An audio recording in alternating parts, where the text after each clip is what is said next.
playing a great TCU team coming into here to Norman, 6 o'clock Saturday. Thought we used the off week in a good way to prepare, get some extra work on TCU, and rest up, heal up a little bit. Not that we were banged up, but it always helps. And again, just excited to be into game week. TCU comes in as an excellent football team, 4-0, ranked 23rd in the country, and really playing well. You look at them, number one in the country defensively, number one in the country turnover margin. Just really a well-disciplined, hard-playing football team, talented. I thought they got an excellent defensive end, Jerry Hughes. Does a really good job. Quarterback Andy Dalton, I think, does an excellent job directing all that they do, not only their run and play action, their zone read or stuff, but also they get in no backs, throw the ball around, and really has been very efficient for them. So Gary Patterson, his staff, always do an excellent job, preparing and watching their teams play, are always very disciplined. So we understand it's a big challenge, again, with a ranked team coming in here. And, we understand we've got to be at our best. We've had a good practice yesterday and through last week, but you need to build through the week to really be in a position to play your best on Saturday, and we recognize we'll have to do that. Bob, all the players have said they had a great off week, and they said it was a great week of work. What did you concentrate on during the week that they feel so good about continuing on the season? Well, I think as much as anything, just improving, just continuing what you're already doing, going against each other, competing, trying to make each other better. We have a number of individual sessions or team sessions where we go good against good, I think just you're constantly improving through the year, and hopefully we did this week. Bob, has it been a little upsetting that the perception is out there that you blame TCU for spying? Yeah, I don't know where that would come from. That doesn't come from us. So in the end, I can't help what people speculate or their opinions. I don't have anything to do with that. But I'm used to that. There's a lot that's said about us or me that aren't accurate or aren't true. So in the end, I've made it very clear that when they beat us here, they out-toughed us, out-physicaled us, coached a lot better because they had their players a whole lot more prepared than we did. They executed better, took care of the ball better, in every part of the game. So in the end, I think it's pretty obvious why we closed practices. I think our no-huddle offense has been pretty obvious. We didn't want to let on how much we were using it. All our terminology at the line of scrimmage, even defensively, our terminology going against it, all of that is pretty obvious why we didn't want anyone being at our practices, and along with just the way you coach, communicate. There's just too much information anymore, explaining every little ankle injury at practice, just not worth it. So in the end, if anybody wants to make anything else of it, that's up to them, but you're not very accurate if they're pointing it towards me or us. So yeah, that the team you're going to play the fourth, fifth game of the year knows what you're doing. They don't what you did in practice doesn't much matter at this point. Bob, is there anything unique about what Gary Patterson has fashioned with his offensive philosophy, or is it just that they know what they're going to do and they execute it? Well, they are very good executing, so they know what they're doing. I think they're good in that they run the ball well, and then they keep you off balance with a lot of intermediate passes to complement it, and along with the execution. But the balance of it, being able to run and pass is, gives them, they execute that well. And again, I think their quarterback makes really good decisions, and then they give you the quarterback run game, the option game, so they give you a lot to deal with.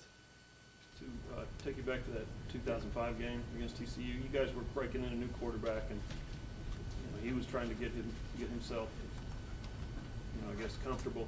First play out of the gate, overthrows. I guess Travis Wilson was the receiver.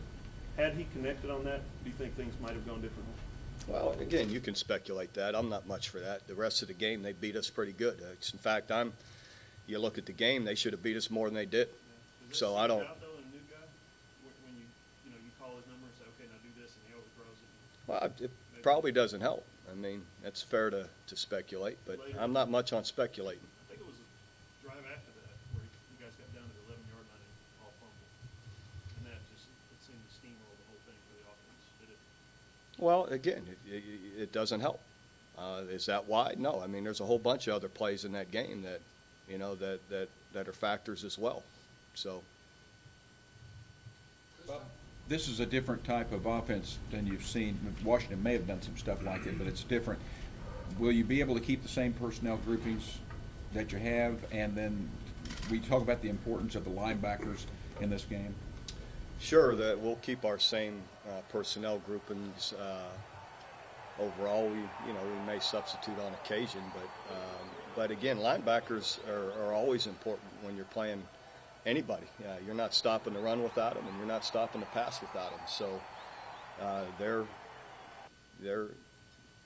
but again, I don't know what position that doesn't go for. But they're right in the middle of everything. So it is critical that they're where they need to be. They read plays properly, and that they're able to cover when they are throwing it.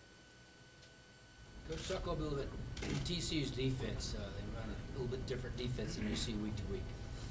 Yeah, well, 4-2-5, and then they're just they're very disciplined. They play hard. They tackle well. Scheme-wise, they're going to give you your basic zones that you see from a lot of people, but they do a nice job mixing it up, playing man-free, playing straight man, and blitzing you. So again, structure-wise, though, there's if you put 4 down linemen down there, there's only so many ways you can shade them. And the backers are shading off of those guys. So in the end, I think it's their execution and their discipline, the way they play, that makes them so good. I think they're very sound and very good when they as they play, and disciplined on their fits and how they play. Coach, one of those guys you mentioned, Jerry Hughes, earlier. One of the guys for you that's going to be matched up against him is Trent Williams. You talked about his play this year. He had 15 knockdowns against Cincinnati. He seems to be playing really well. Yeah, Trent's playing well and has for a couple of years for us. He's a guy that sometimes goes under the radar because he's younger than some of those guys, but he has been every bit as consistent or more than anyone we've had up there for 2 years now, or a year and a half, or a year and 3 games, however you want to look at it. So he's been very solid, but he'll have a big challenge this week. Coach, your center playing exceptionally well. John, yeah, he was one of the players of the game last week at the Washington game, and you look at all the line of scrimmage, all the no huddle we've had, all the execution up there. It isn't just Sam Bradford. John's is in tune with them on what the count is, when we're going, and we have had very, very few mishaps. Oh yeah, he directs the offensive line and what we're doing, and so he's been a great leader for us. Bob, coming into your season, your corners had been in the program, but they'd never really started. Up to this point, how would you say they had played at this point? The receivers, No, the corners. The corners. I missed the first part. They've been very good.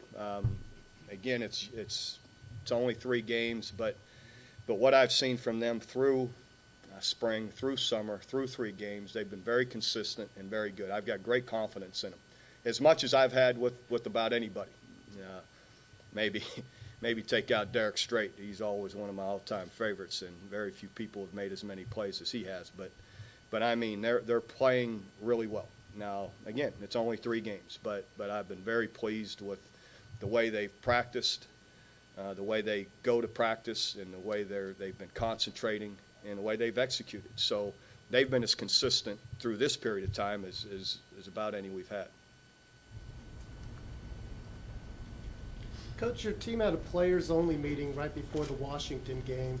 Usually when we hear about that, it's when things aren't going well, things are going well. Is that something unique to this year's team, or is that something that happens? Yeah, it probably is. I don't know that we've had a lot of those, but you'd have to ask them. I wasn't in it. They didn't let me. So in the end, it's a positive thing. I feel to this point we've had really good leadership, not just from the captains, from juniors and seniors, not just seniors. So there's a bunch of guys that are stepping up and taking some accountability and for leading the team, and that's always a good thing. When you found out or heard or knew that was going to occur, is that, do you say, well, that sounds right, that sounds good, or do you, fear not having some control in that situation, or how do you respond to it in the moment? I get out.